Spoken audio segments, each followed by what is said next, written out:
Hi guys, before proceeding with the analysis of this question, let me give you some important information. इस पूरी exercise की जो playlist का link है वो आपको डिस्क्रिप्शन और कमेंट सेक्शन में मिल जाएगा, जहां से आप इस पूरी एक्सरसाइज का बहुत अच्छे से प्रिपेयर कर सकते हो। इस प्लेलिस्ट में मैंने एक एक कंसेप्ट, एक एक क्वेश्चन पूरे अच्छे से एक्सप्लेन किया हुआ है।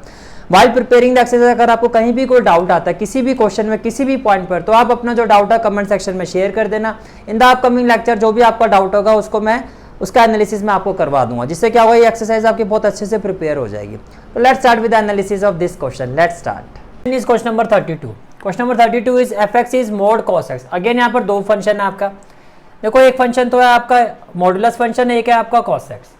तो cos x को हमने gx ले लिया और इसकी कंटिन्यूटी हम वैसे ही प्रूव करेंगे जैसे हमने प्रीवियस क्वेश्चन में किया था, सेम प्रोसेस रहेगा। तो मैंने इसको एज इट इज छोड़ दिया। और जो ये मॉडुलस फंक्शन है इसको हम hx ले लेते हैं। तो hx इक्वल टू क्या है आपका mod ऑफ x।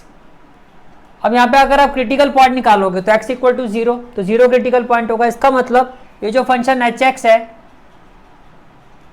इसकी वैल्यू माइनस एक्स होगी when x is less than 0, इसकी वैल्यू प्लस एक्स होगी when x is greater than 0, और इसकी वैल्यू 0 होगी when x is equal to 0। अब ये आपका क्वेश्चन बन गया डबल डेफिनेशन का। अब इसकी कंटिन्यूटी चेक करने के लिए हम क्या करेंगे, left hand limit, right hand limit और f of 0, left hand limit, right hand limit और f ऑफ 0। तो आप ये देखो लेफ्ट हैंड लिमिट का मतलब क्या हो जाएगा, limit x approaches to 0 minus f of x। Right hand limit का मतलब limit x approaches to 0 plus f of x, और ये आपका f of 0 as it is आ जाएगा। नाउ जब x 0 से छोटा है नॉट f ऑफ x, यहां पर आएगा आपका h ऑफ x। क्या आएगा, h ऑफ x। यहाँ पर क्या आएगा आपका h ऑफ x, यहाँ पर क्या आएगा h ऑफ 0, और यहाँ भी क्या आएगा h of 0। Is it clear? ठीक है। तो लेफ्ट हैंड लिमिट क्या हो जाएगी, limit x approaches to 0 minus hx, 0 plus hx, और ये हो जाएगा h ऑफ 0। अब जब x 0 से छोटा है तो hx की वैल्यू क्या, माइनस x। तो ये हो जाएगा limit x approaches to 0 minus, ये हो जाएगा minus x। Right hand limit में क्या हो जाएगा, limit x approaches to 0 plus, जब x 0 से बड़ा है तो hx की वैल्यू क्या है x, तो यहाँ हो जाएगा x। और यहाँ जब x 0 के इक्वल है तो h ऑफ 0 क्या हो जाएगा आपका 0, ये हो जाएगा 0। अब x की जगह 0 पुट करोगे, माइनस 0 0 ही होगा, ये इसके इक्वल आ गया, ये इसके इक्वल आ गया। इसका मतलब क्या हो गया, left hand limit equal to right hand limit equal to h of 0 आने का मतलब therefore hx is continuous, hx is continuous for all x belongs to real number, we can say that. ठीक है। अब ये फंक्शन भी continuous है, ये फंक्शन भी कंटिन्यूअस है। अब देखो जो आउटर फंक्शन है वो आपका क्या है, hx मॉडुलस फंक्शन, और इनर फंक्शन क्या है आपका ये cos x। इसका मतलब first of all we need to find here, यहाँ पे जो आपका fx है वो है क्या, यहाँ पर fx है आपका मॉडुलस ऑफ cos x, यहाँ पे fx क्या है आपका मॉडुलस ऑफ cos x। और मॉडुलस ऑफ cos x होने का मतलब we need to find h of gx। भाई आउटर फंक्शन क्या मॉडुलस है तो h of gx, we will find the value of h of gx। तो ये क्या हो जाएगा, h within bracket gx। इसका मतलब जहां आपका ये x है उसकी जगह क्या आ जाएगा gx, और gx की वैल्यू क्या है, gx की वैल्यू है cos x। तो ये किसके इक्वल हो जाएगा, ये हो जाएगा h of cos x।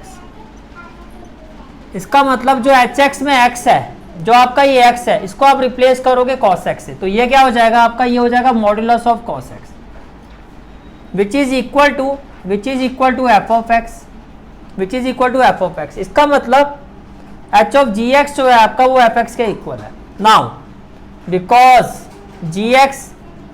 hx and gx both are continuous for all x belongs to real number, therefore h of gx will also be continuous for all x belongs to real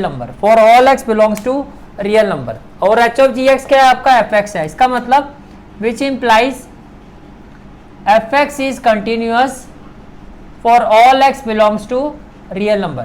concept में हमने यही पढ़ा था कि अगर दो different function अगर हमारे कंटिन्यूअस होते हैं तो h of gx, g of hx ये भी क्या होगा, कंटिन्यूअस होता है। f of gx, g of fx क्या होता है, कंटिन्यूअस होता है। इट मीन्स ये फंक्शन हमारा क्या है, कंटिन्यूस, और यही आपको प्रूव करना था। Is it clear? ठीक है, this is for today's class. I hope you like this class, and if you like this class then do like, share and subscribe my channel, and don't forget to press the bell icon. Bell icon press करने से क्या होगा, जो भी मैं lecture upload करूंगा you will get the notification of that lecture. Thanks for watching this video. जहाँ तक आपके मैथ्स कोर्स की बात है, कंप्लीट मैथमेटिक्स कोर्स की जो प्लेलिस्ट का लिंक है वो आपको डिस्क्रिप्शन सेक्शन में मिल जाएगा। So bye, take care and have a great day.